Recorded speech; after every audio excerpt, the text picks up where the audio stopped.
Looking for a fast, efficient way to smooth your 3D prints? I got a great tutorial in today's video, so come check it out.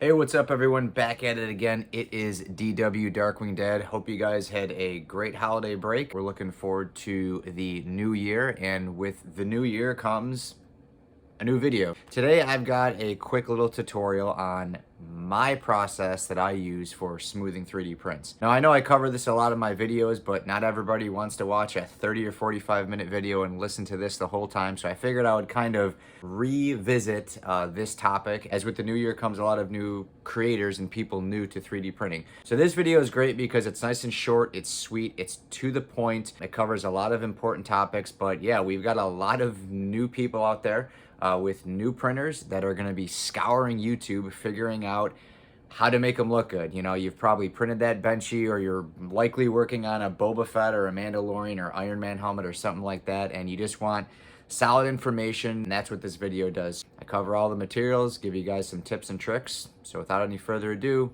let's go. All right, starting off with the print. So obviously we want to make sure we have our E-steps and all of our calibrations done. Typically for layer height, I recommend printing at a 0.24 or a 0.28, keeping the infill somewhere around 10%. You can see some of my additional settings here. Printing fast is great. Obviously we want to cut down on time, but when you get into printing at higher layer heights like 0.32 and things like that, it really slows down your post-processing. You end up spending more time sanding and things like that. So keeping it around 0.24 is usually the sweet spot for me.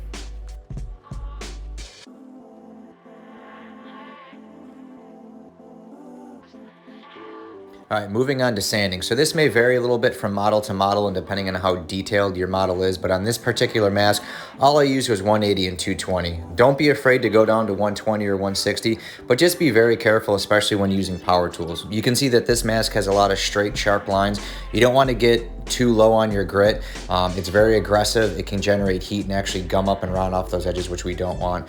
It's always great to have a variation of tools, a nice arsenal, so to speak. You can see here I have files, detail sticks, nice spongy hand sanders, a palm sander, different grits of sandpaper. 220, 320, and 400 is primarily what we used in this. Big tip when doing hand sanding, get some sort of interface pad. 3M makes these awesome sanding sponges. You can see here, they're nice and squishy, and the sandpaper that comes with the kit actually hooks and loops on, so it grabs right onto the sponge. So you can see here, I'm a big fan of 3M. They have great stuff. But a lot of the stuff you can get locally, Walmart, Lowe's, things like that. But just wanted to give you a glimpse into some of the things you want to invest in when getting into sanding your prints. But this is pretty much what your print should look like. You want to knock down a good chunk of the PLA lines. Like I said, you don't want to get too aggressive and get rid of every PLA line. You can start rounding off the model, and you can gum it up and just kind of lose the definition of the model, which is what we don't want.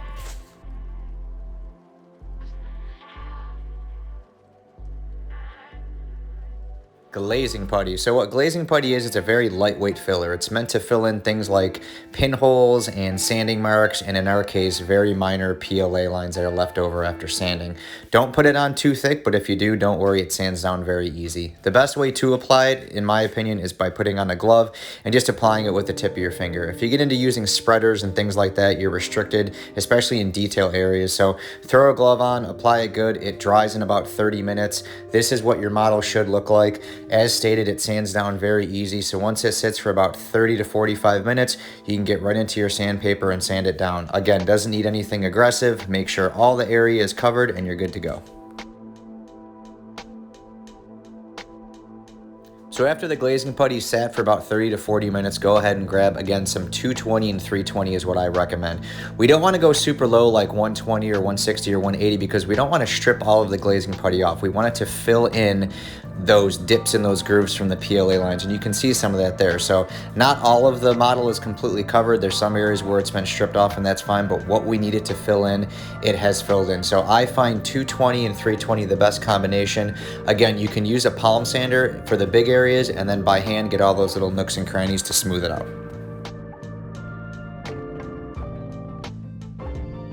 Next is applying the filler primer. Filler primer is basically a lighter sprayable version of glazing putty, believe it or not. It's just your standard primer and it's got some filling agents in it. What's great about this stuff is you can apply multiple coats, you can sand it, you can recoat it, and continue on and on. It's not meant to be put on super thick. You want to start off by doing just light coats, letting it dry typically for about 30 to 60 minutes depending on your climate. But yeah, what it'll do is just fill in those even minor defects left over.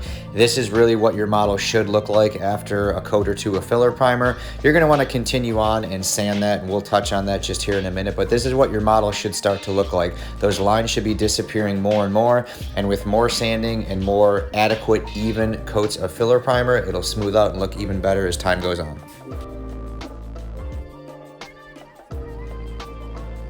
And yes, more sanding, something you will come accustomed to at the filler primer stage. So what I did here is I sanded everything with 320 and 400, slowly increasing the grit of my sandpaper. You notice I'm going up, not down. We wouldn't want to go back to 160 or 180 because that'll actually strip a lot of the filler primer off and negate a lot of our hard work.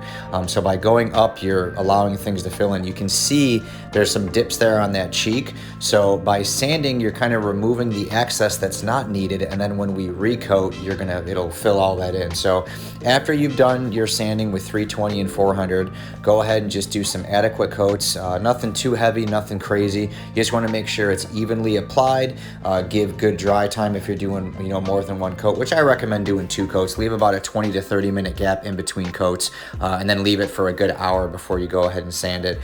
Something like a duplicolor filler primer or Bondo, those are great. Those have quicker dry time, so you won't waste too much time waiting on it to dry. But when all is said and done, this is what your model should be looking like before you move on to the next step. Told you there was going to be more sanding, and this is it. So this is the final sand. This is it. No more sanding after this. If you did all this right and your model looks like this, you are in a good spot. So what this final sand is, it's done with 400 and 600. It's basically an inspection. You kind of go through, you spend your time, you make sure you got everything knocked down, that there's no sanding marks, that there's no blemishes, or they're reduced to as much as they can be. This is going to leave the model super smooth, ready for final prep, ready for final priming and everything. All we have to do after this is, what I like to do is put on what's called a primer sealer. And what this does is this seals the model. So primer sealer is a safeguard. It won't allow too much of the paint to get absorbed in, and it won't cause what's called leaching, where it can actually affect the color of the paint, especially if you're using metallics like this. So I like to use primer sealers. It's a safeguard. It'll give top quality to your paints, make them look the best, because like I said, it primarily reduces the ability of leaching in the paint. I'm using a dark gunmetal color, so I'm using black. If you're using a lighter color, you want to use white or gray or something like that. But this is what your model should look like, guys. After you've applied your final primer sealer, if you've done all the sanding, this is what it should look like. I don't want to say it's 100% defect free. It's pretty close. You shouldn't really see any PLA lines. You shouldn't see any sanding marks. You shouldn't see any gouges. Again, it takes some time, but overall, if you put that time in, this thing's ready for paint, so let's go. All right, guys, well, that is it. That is a wrap for this video. A lot of good information there. Everything that I use there, the links will be in the description. This is just how I do it. Understand that all the processes that I use, this would be the same way as if you were restoring a car. We're just kind of starting fresh. We're not trying to get too crazy. We will get there eventually. I got a lot of cool videos lined up for 2022. This was just, like I said, a good refresher video. Shows you how to get those prints nice and smooth. I touch on all those important parts. So hopefully this video helped you. And if it did, let me know by dropping me a comment. If you like all things 3D printing, Marvel, Star Wars, cosplay, collectibles, Disney, and more, go ahead and click that subscribe button. If you did like the video, go ahead and give me a thumbs up. Like I said, if you like what you're seeing, go ahead and click that subscribe button. If you have a question on anything, feel free to leave me a comment, or if you're on the Discord, drop me a message on there. I'll reply. Hopefully this one helps you get your prints to looking like this. Be on the lookout for part 2. I'm actually going to be painting this tomorrow. I will have a part 2, just best practices, tips and tricks of painting. And like I said, it is hobbyist and enthusiast based. So I'm not going to be busting out HVLP guns and doing anything crazy. This is kind of more of a entry level, or just like I said, a best practices video. So be on the lookout for part 2. That'll be coming up just shortly. I do have my green goblin video that will be out soon. If you've seen that shorts video, that's going to be very in-depth with silk printing. It's basically my silk printing part 2, and I'm incorporating my green goblin, showing you guys how to get some really awesome prints. So be on the lookout for that. That is basically just a video that is fine-tuning, getting your prints as clean as possible. It's gonna be a great video to show you how to fine-tune. It'll help you get your best print possible. Thank you to each and every one of my subscribers. I greatly appreciate it. I hope you guys had a great holiday. I know you didn't hear much from me. I was just super busy, like I said, but really thank you to each and every one of you for subscribing, for liking the videos, for commenting, for everything. I hope you guys had an awesome, awesome holiday, and I hope you guys have an even safer and great new year and accomplish all your goals in 2022. I won't be going anywhere. I'll be right along here with the ride with you. So until next time, DW out. Later.